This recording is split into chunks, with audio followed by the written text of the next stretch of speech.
AITA for moving out overnight after she told me not to show up to her party? I have always been a fan of foundations. There are people who are like fireworks, bright, loud, and gone in an instant, but I am the one who makes sure the house does not collapse. For 4 years, I was Vanessa's foundation. When she wanted to leave her corporate job to find her creative voice in social media marketing, I was the one who paid the rent for our 2-bedroom apartment in the city's trendiest neighborhood. When her car broke down, I gave her mine and started taking the subway to my job as a senior systems analyst. I did not mind. I thought that is what a partnership was. I thought if I built a world that was stable enough, she would feel safe enough to thrive. But being the foundation has a problem. People eventually forget you are there, and they start complaining that you are too rigid and unmoving. That is where Logan came in. Logan was everything I was not. He was a lifestyle photographer, which meant being unemployed with a good camera and a trust fund. He was spontaneous. He wore silk shirts buttoned down to his navel and had a vibe that Vanessa suddenly found intoxicating. He became her best friend almost overnight. At first, I tried to be the cool boyfriend. I invited him over for dinner. I tried to talk to him about his work, but Logan had a subtle, cutting way of making me feel like an outsider in my own home. I remember one Tuesday night, a night where I had spent 10 hours going over server migrations. I came home to find both of them in the kitchen, drinking a bottle of Napa Cabernet I had been saving for our anniversary. "Oh, Dylan, you're home," Vanessa said without even looking up from her phone. "Logan was just telling me about an underground gallery opening. We're thinking of going? On a Tuesday?" I asked, setting down my briefcase. "Don't you have that client meeting tomorrow morning, Vanessa?" Logan let out a short, breezy laugh. He swirled the wine in his glass, my glass, and looked at me with a pitying smile. "See, that's the thing, Dylan. You're always thinking about the meeting or the schedule. Vanessa's an artist. Artists need to follow the energy. You cannot put a deadline on inspiration." Vanessa nodded, looking at him as if he had just recited scripture. "You're right. Dylan, you're so rigid. Sometimes I feel like I cannot even breathe in here because you're always worried about logistics." "I worry about logistics because logistics are why this apartment has electricity, Vanessa," I said, trying to keep my voice steady. She rolled her eyes, a gesture that had become her primary way of communicating with me. "God, here we go again with the money. You're so heavy, Dylan. You bring this weight into the room." Logan and I were having a really light, nice conversation, and the second you walk in, the vibe dies. "The vibe dies because I am tired and I would like a glass of the wine I bought," I retorted.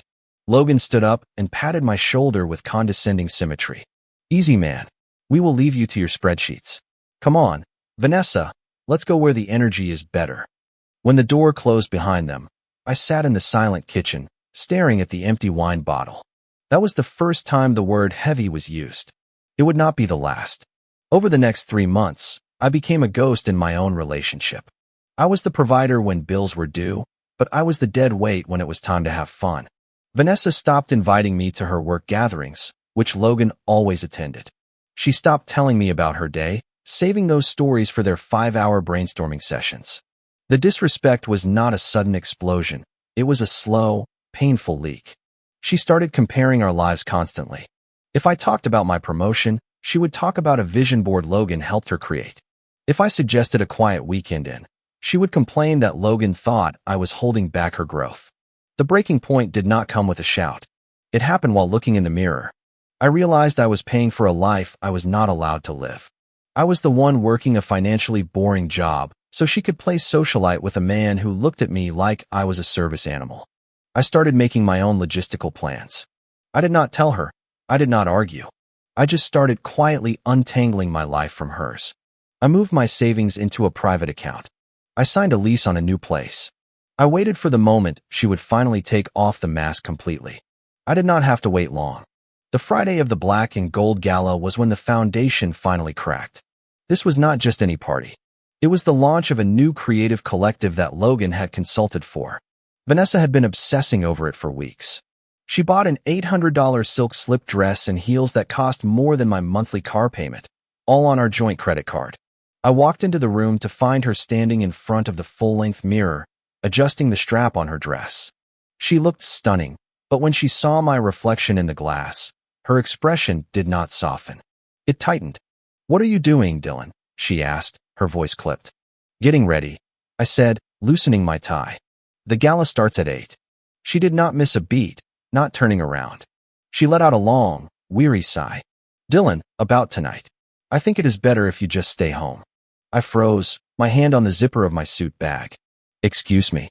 Don't come to the party tonight, she said, turning back to the mirror to apply a coat of dark red lipstick. It is a very specific crowd. Creative directors, influencers, people who go with the flow. Logan and I talked about it, and he does not like you around. Suddenly, the air in the room felt very thin. Logan does not like me being in a public place for a party you are attending as my partner. Do not get so technical, Dylan. This is exactly what I mean. You are already turning it into an argument. Logan says that when you are there, I am constantly checking on you, worrying if you are bored. You make the energy so heavy. He says I cannot be my true creative self when I have to feel the weight of your corporate judgment. My corporate judgment, I repeated, my voice dropping an octave. You mean the judgment that is paying for that dress? The judgment that is currently funding Logan's creativity, since he has not paid for a single drink in 3 months. She slammed her lipstick down on the dresser. My God, is that all you have? Money. This is why he does not want you there. You are a buzzkill, Dylan. You are a safety net that started to feel like a cage. Tonight is about my career, and honestly, you are not part of that flow. I looked at her, really looked at her. The woman for whom I had sacrificed my dreams was standing there, dressed in my hard work, telling me I was a cage because some trust fund parasite found my presence inconvenient. The old me would have argued, would have yelled, but I had already signed the lease on the new apartment. I was just waiting for the final push. Okay, I said. She paused, her hand halfway to her earring. Wait, what? I said, okay. I will not go. She blinked, almost disappointed that I was not putting up a fight. I am sure you will, I said.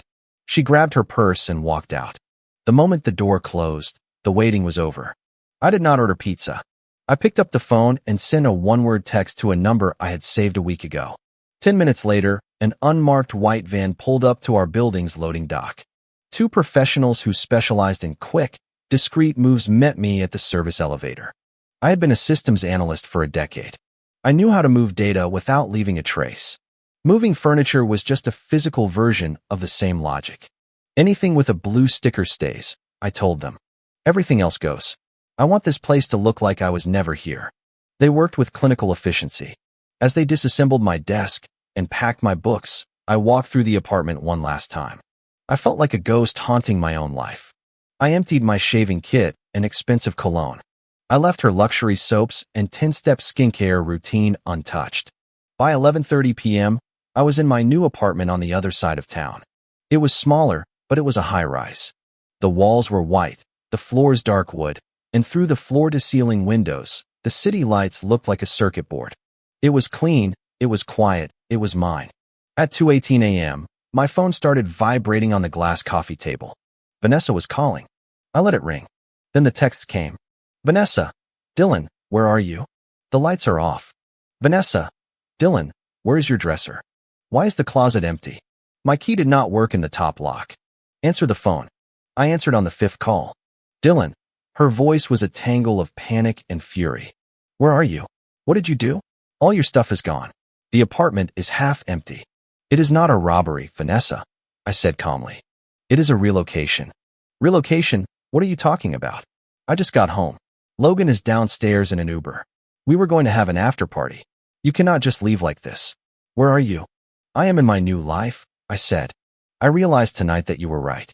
I was a cage. I was a weight. So I did the only logical thing a systems analyst would do. I eliminated the redundant variable. You are insane, she screamed. You cannot end a 4-year relationship because I told you not to come to a party. Come back right now and bring your stuff. We can talk about this tomorrow. There is nothing to talk about, Vanessa. You told me Logan does not like my presence. You told me I killed the vibe, so I am giving you exactly what you asked for. I am removing the heavy judgment from your world. Dylan, please, she said, her voice dropping to that manipulative, breathy tone. I looked out at the city lights. I did not feel a shred of guilt. Tell Logan to find his creativity and use it to pay the landlord, I said. Since he is the one who does not want me around, I decided to make it permanent. You are a monster, she snapped. Are you doing this to punish me? No, Vanessa. I am doing this to protect myself, I replied. Do not worry. He will never have to see me again. I hung up and blocked her number. The first month of my new life was marked by silence. But while my world had grown quiet, Vanessa's was becoming a cacophony. The logistics she so despised were finally catching up with her. Our rent was $4,500 a month. Vanessa's creative consulting was bringing in about $1,500. Logan, as I suspected, had an outsized financial footprint. The flying monkeys were the first to breach the perimeter. 2 weeks later, I got a call from her mother, Donna. Dylan, Vanessa is a mess, she snapped. Do you have any idea what you did? She got an eviction notice from the landlord. She says you closed the account. I did not close her account, Donna, I said. I closed my account. Vanessa is an adult. She wanted her freedom, and she has it. This is retaliatory, and frankly, it is beneath you. Yes, Donna, you were the provider. You have a moral obligation to make sure she is not on the street. You need to come over, pay the back rent, and sit down like a man. Donna, let me be very clear, I told her.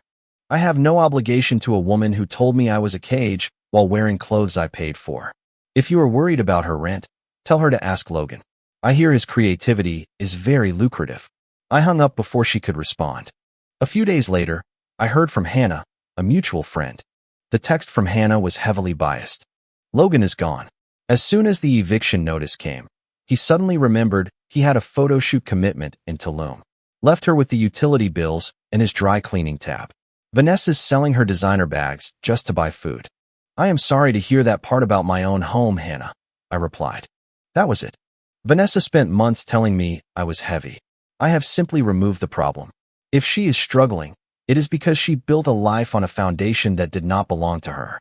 That is not a tragedy. It is physics. Vanessa's attempts to contact me shifted from anger to a pathetic, performative desperation. Since she was blocked, she started sending professional emails to my work address. Email from Vanessa. Dylan, I am being evicted. I have nowhere to go. My mom will not take me in.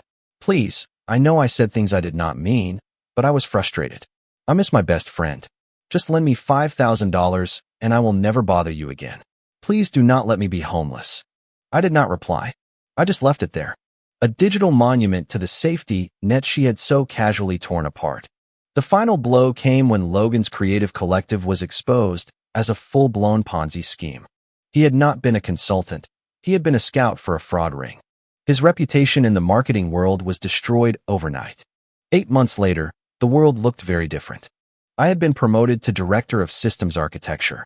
I was in the VIP lounge at the city's most prestigious tech gala to accept the Innovator of the Year award. I was finishing a conversation with a venture capitalist when I saw a woman near the service entrance.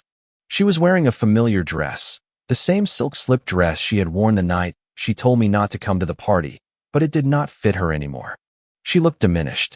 She was working the event as a brand ambassador, handing out gift bags to the people she used to pretend were her peers. Our eyes met. She handed her tray to a coworker and walked toward me.